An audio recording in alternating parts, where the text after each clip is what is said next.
नमस्ते दोस्तों, मैं मोरेवशा आपके अपने YouTube चैनल पर स्वागत करती हूं। जैसा कि आप जानते हैं, हिंदी साहित्य की इकाई नेट के पाठ्यक्रम में इकाई नंबर 2 में आती है।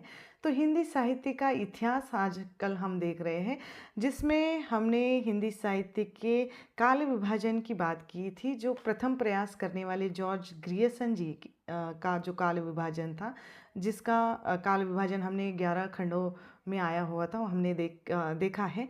आज हम मिश्रबंधु जी का काल विभाजन देखेंगे। मिश्रबंधु जी ने अपने ग्रंथ मिश्रबंधु विनोद में अपना काल विभाजन दिया है, जो एक ग्रियर्सन के मुकाबले में एक बहुत ही सुस्पष्ट नया प्रयास है और प्रौढ़ भी है, जिसको हम विकसित भी कह सकते हैं। इन्होंने 5 खंडों में इसका काल विभाजन किया है। एक है प्रारंभिक, दूसरा है माध्यमिक, तीसरा है अलंकृत, चौथा है परिवर्तन काल, पांचवा है वर्तमान काल। अब यहाँ पर इन्होंने एक तरह से सुस्पष्ट सम्यक जैसे विभाजन तो किया है, वर्गीकरण तो किया है, लेकिन कुछ तथ्यों की अगर बात हमने की या उस तथ्यों पर दृष्टि अगर डाली तो कुछ असंगतियाँ हमें लगती है। जिससे सबसे पहले असंगति ये लगती है कि ग्रियर्सन की भांति ही उन्होंने 700 से 100 वर्ष तक या उस युग को हिंदी साहित्य के संबंध उन्होंने जोड़ दिया है और उसमें अपभ्रंश का योग बताया है। यह भी एक विचित्र बात है कि मध्यकाल में लगभग 200 वर्ष का समय जो साहित्य की प्रौढ़ता के आधार पर दो और भेदों को उजागर करता है, जिसमें पूर्व माध्यमिक काल और प्रौढ़ माध्यमिक काल, जिसका अर्थ ये है कि 100 वर्षों में ही साहित्य प्रेरित हो गया। अब जबकि प्रारंभ में 700 से 800 वर्षों में भी एक साथ ये रहता है। इसी प्रकार अलंकृत काल के बाद परिवर्तन काल 1880 का आता है। तो 1880 से 1825 तक जो आता है, उसमें केवल 35 वर्ष के समय को स्थान देना एक अस्वाभाविक हमें लगता है।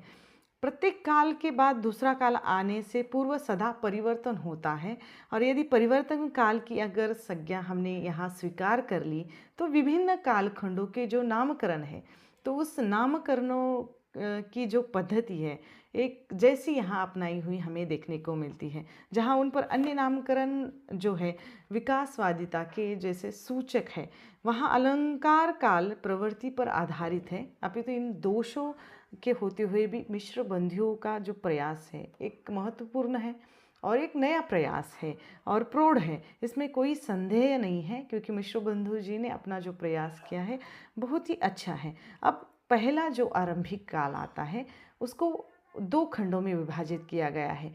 एक है पूर्व प्रारंभिक काल, संवत 700 ईस्वी सन से 1343 ईस्वी तक। दूसरा है उत्तर मध्यकाल, जिसमें आता है संवत 1344 से 1444 तक। दूसरा आता है माध्यमिक काल, जो उसमें भी 2 प्रकार पड़ते हैं। एक है पूर्व माध्यमिक, दूसरा है प्रौढ़ माध्यमिक। पूर्व माध्यमिक काल का समय आता है संवत 1445 और संवत 1560 तक।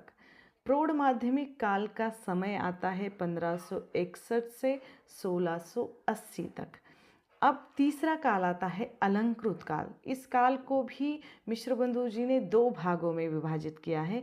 एक पूर्व अलंकृत काल, जिसका संवत 1681 समय है और 1790 तक, और दूसरा है उत्तरालंकृत काल, जिसका समय है संवत 1791 से 1889 ईस्वी सन तक।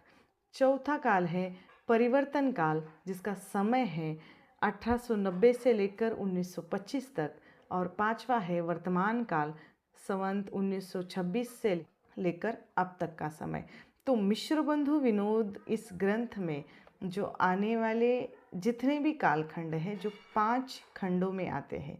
अब मिश्रबंधु विनोद यह ग्रंथ जिन मिश्रबंधुओं ने लिखा है उनके नाम इस तरह है। एक है श्याम बिहारी, दूसरे है देव बिहारी, तीसरे है गणेश बिहारी। श्याम देव गणेश, श्याम यानी कृष्ण, देव कृष्ण देव गणेश, गणेश देव कृष्ण, ऐसा भी आप उनको याद कर सकते हैं। तो इन तीनों बंधुओं ने मिलकर ये ग्रंथ लिखा। अब इसका आधार जो था इस ग्रंथ का, इस विभाजन का या इस काल विभाजन का, आरंभिक काल, माध्यमिक काल और वर्तमान काल, आदि जो विभाजन किया है, जो मानव मनोवैज्ञानिक और ऐतिहासिक कालक्रम के आधार पर और अलंकृत काल और परिवर्तन काल, ये साहित्य की प्रवृत्तियों के आधार पर इसका विभाजन हुआ है। अब इस जो ग्रंथ की या इनके इतिहास की या इनके काल विभाजन की कुछ विशेषताएं हैं। ग्रेसन के बाद विश्वबंधु का ये पहला प्रयास था जो सुव्यवस्थित प्रयास है। कालखंडों के सीमा निर्धारण का भी इन्होंने प्रथम प्रयास किया है। साहित्य के इतिहास का वर्गीकरण विधाओं की दृष्टि से किया गया है तथा इसके साथ ही उन्होंने मनोवैज्ञानिक विश्लेषण भी अपने काल विभाजन में किया हुआ है।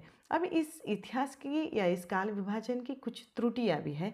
काल विभाजन का कोई एक ही निश्चित आधार इसमें नहीं है। भिन्न भिन्न कालखंडों के लिए भिन्न भिन्न आधार उन्होंने ग्रहण किए हैं। इनका परिवर्तन काल, ये विभाजन नामकरण अस्वाभाविक जैसे लगता है क्योंकि परिवर्तन साहित्य की निरंतर जो प्रवृत्ति है, हम कहते हैं हमेशा परिवर्तन साहित्य में होता रहता है। लेकिन मिश्र बंधुओं का यह परिवर्तन ऐसा नहीं कि वह न भूतो न भविष्यति थी, ऐसा हम कह सकते हैं। तो उपकाल खंडों को भी केवल पूर्व उत्तर विभागों में विभाजित करना भी उनके अंतर्गत प्रवाहित काव्य चेतना को जैसे अलक्षित करने जैसा काम है। तो दो कालखंडों के बीच साहित्य की धारा में आने वाले बदलावों को इस विभाजन में कोई संकेत नहीं दिया गया है।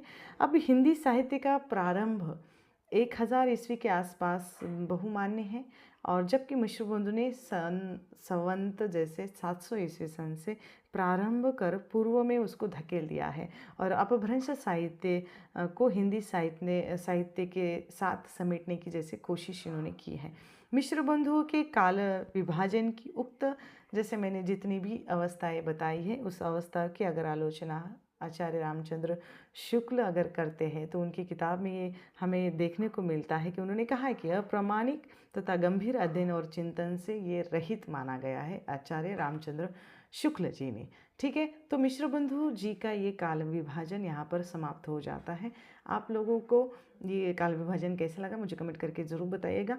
आने वाले समय में आचार्य रामचंद्र शुक्ल जी का काल विभाजन हम देखेंगे, एक एक करके सभी इतिहासकारों का काल विभाजन देखेंगे और फिर हम सभी का एक सारांश रूप में, समग्र रूप में अध्ययन करेंगे।